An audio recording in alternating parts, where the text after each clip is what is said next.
Hi అండి, అందరికీ ఎలా ఉన్నారు అందరూ? ఈ వీడియో నేను ఆగస్ట్ 1 తీసానండి. ఈ రోజుకి వీడియో పెట్టడానికి కుదిరిందనమాట.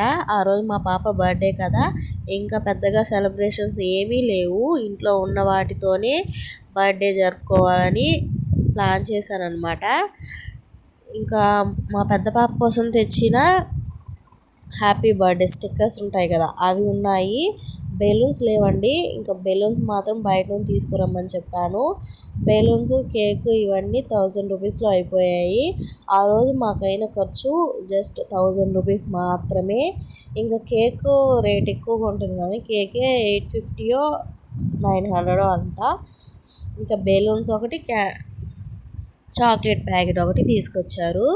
హ్యాపీ బర్త్డే స్టిక్కర్ ఇంట్లో ఉంది. నేను ఇంకా మా పాప పేరు కావాలి కదా, అది మర్చిపోయాను. ఇంకా నేనే ఇంట్లో ఇలా బట్టలకు వస్తాయి కదా, శారీస్కి లోపల అట్ట ముక్కలు అవి ఉంటే వాటిని కట్ చేసి పేరులాగా రాశాను. ఇక్కడ ఒక మిస్టేక్ చేశాను, అంటే పేర్లన్నీ కృషిత అని పేరు రాసిన తర్వాత దాని బార్డర్ కోసం ఆరెంజ్ కలర్ నా దగ్గర మార్క్, అదే పెయింటింగ్ చిన్న వాటర్ మార్క్ పెయింటింగ్ అలా ఉంటే వేసాను బార్డర్. నా దగ్గర గోల్డ్ కలర్ కూడా ఉండింది. ఇంకా బ్లూ కలర్తో రాశాను కదా నేమ్, అది గోల్డ్ కలర్తో రాసుంటే బాగుండేది అని మొత్తం అయిపోయిన తర్వాత నాకు అనిపించింది. ఇంకా ఏం చేయలేము, ఏదో అలా అడ్జస్ట్ చేసేసాము. ఇక్కడ చూడండి హ్యాపీ బర్త్డే అని ఇక్కడ గోల్డ్లో ఉంది కదా, అది కూడా గోల్డ్లో ఉంటే బాగుండేది. అస్సలు ఏం కనిపించలేదు, పేరేమి చూస్తే మాత్రం కనిపిస్తుంది, ఫోన్లో అసలు ఏం కనిపించలేదు. ఇంకా డెకరేషన్ అంతా మేమే చేస్తున్నామండి. పెద్ద పాప గ్రాండ్గా చేసాము, కానీ ఇప్పుడు కొంచెం మనీ ప్రాబ్లం. మొన్నే పుట్టు వెంట్రుకలు తీసాము, ఇంకా ఇప్పటికి మళ్ళీ ఖర్చు అంటే ఆలోచించాము, ఎందుకు ఖర్చులు పెట్టడం అనేసి ఫొటోస్ ముందుగానే తీసుకున్నాము. ఫొటోస్ వాళ్ళ మెమరీస్ కోసం ఉంటాయి కదా అని ఇంకా ఫోన్లోనే క్యాప్చర్ చేసుకున్నాము. ఇక్కడ నేను మా ఆయన డెకరేషన్ చేస్తున్నాము అనమాట. మీలో ఎవరికైనా డెకరేషన్ చేయడానికి మీ ఇంట్లో ఫంక్షన్ ఉన్నట్లయితే మా నెంబర్ కాంటాక్ట్ అవ్వండి ఫ్రెండ్స్, వచ్చి డెకరేషన్ చేస్తాము. జస్ట్ జోకింగ్ అంతే.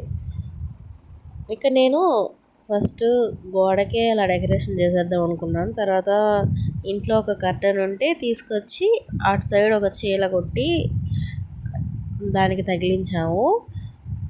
అది కాగితాలు ఉన్నాయి కదా, అంటే డెకరేషన్ అవి పెడితే గాలికి మొత్తం చెదలా బదలా అయిపోయింది. అది పెట్టి కూడా వేస్ట్ అని మళ్ళీ మొత్తం పీకేసాము. నార్మల్గానే అలాగే పెట్టేసాను. వైట్ది కూడా ఉంది కానీ ఏది సెట్ అవ్వలేదన్నమాట. చూడడానికి సింపుల్గానే ఉంది కానీ బెలూన్స్ అంటించిన తర్వాత కొంచెం బాగుంటుంది. మా ఆయన ఏమంటే ఇంకా టైం ఉంది కదా 7 కదా కోసుకుందాంలే నిదానంగా అన్నారు. కానీ పని చేస్తుంటే టైం అనేది అస్సలు తెలియదండి. నేను 3 నుంచి స్టార్ట్ చేసినా సరే మొత్తం అయ్యేటప్పటికి 6 అయిపోయింది. ఇక్కడ ఏం చేసాము, ఏం లేదు. అయినా కానీ బెలూన్స్ ఊదుకోవడం అవి ఇవే అంతే, అలా టైం అయిపోతూ ఉంటాయి అన్నమాట. పిల్లల్ని రెడీ చేయాలి కదా మెయిన్, అది ఇద్దరికి స్నానాలు చేయించి వాళ్ళకి బట్టలు వేసి రెడీ చేసేటప్పటికి టైం అయిపోయింది. పాపకి బట్టలు కూడా ముందుగా తీసుకున్నాము. ఒకరోజు ఏదో వెంట్రుకలో తీసే ఫంక్షన్ ఉంది కదా, అప్పుడు తీసుకున్న డ్రెస్సే వేసాము. పెద్దగా ఖర్చు ఏం పెట్టలేదండి. ఎవరికి కూడా చెప్పలేదు. అంటే ఇంటి పక్కన ఉంటారు కదా వాళ్ళకి, మా వీధిలో వాళ్ళకి మాత్రం చెప్పాము. ఇంకా వచ్చారు. పాప పుట్టినరోజు అయితే అలా జరిగిందనమాట. ఎలా ఉంది ఫ్రెండ్స్, మన మిడిల్ క్లాస్ ఫ్యామిలీ బడ్జెట్లోనే మా బర్త్డే సెలబ్రేషన్స్ అనేవి జరిగింది. ఇంకా నచ్చితే లైక్ చేయండి వీడియోని. బాయ్.